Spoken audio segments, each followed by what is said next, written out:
Je pense qu'on a, sur les deux critères essentiels que sont l'agressivité, la détermination et la concentration, on en a retrouvé un.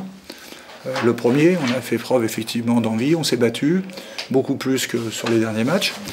Mais malheureusement, on est encore très en deçà dans le domaine de la concentration. Il y a trop d'erreurs individuelles, comme il a dit, qui nous pénalisent beaucoup, en allant vraiment de choses très simples, comme par exemple des fautes bêtes. Lorsque l'adversaire a le bonus, combien de lancers francs a-t-on donné pour permettre à Orléans d'être à égalité à la mi-temps? Il y en avait déjà 13 pour eux.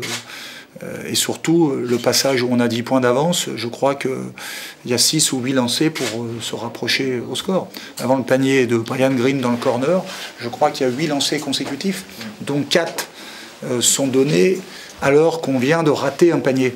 Au lieu de se replier, on trouve... Voilà, c'est des erreurs de jeunesse, de non-concentration qui pénalisent de trop. Et ce soir, contrairement à ce qu'on pouvait penser, l'équipe la plus complète n'était pas forcément Strasbourg. Voilà. Voilà. C'est très clair. Donc, parce qu'Orléans a su trouver des relais très intéressants. Je prends par exemple, je pense que le petit Pamba a mis une pression d'enfer sur Emeric. Et nous a gênés, il a piqué des ballons, il est allé en chercher. Bon, finalement, Maël Lebrun était plus qu'une très bonne rotation.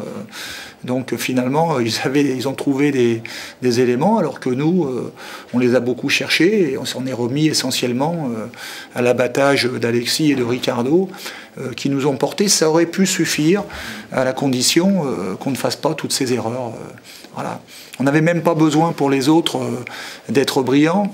Il suffisait de pas faire autant d'erreurs. Les fautes en faisant partie. Voilà. Combien de lancers? 37. Difficile de gagner un match, surtout avec une équipe qui les met, 81%. Ça coûte très cher. Hein, il y a 30 points de lancers francs, ça fait beaucoup. Hein. Il y a un gros différentiel. Il y en a 11. Voilà. On marque un peu plus de paniers qu'eux, mais malheureusement... c'est une partie de cette explication.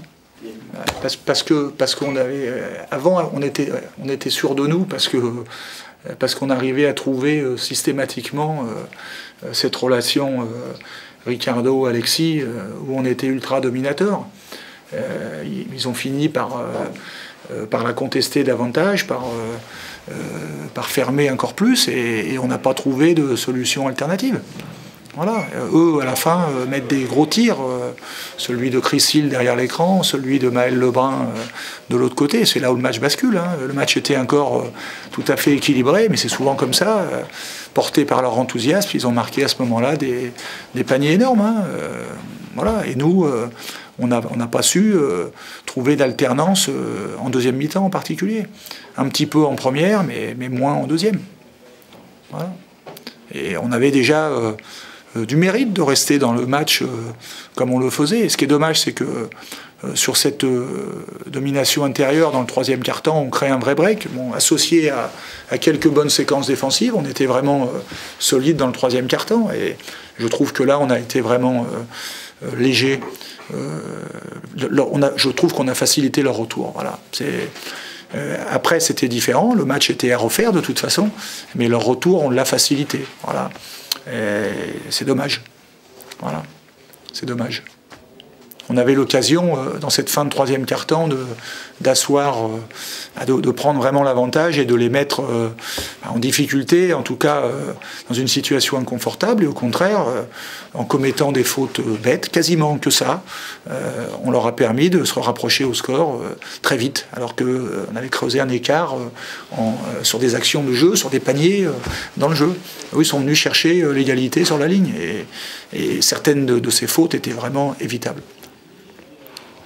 Ça fait partie du jeu. Il faut faire des fautes, mais pas n'importe lesquelles.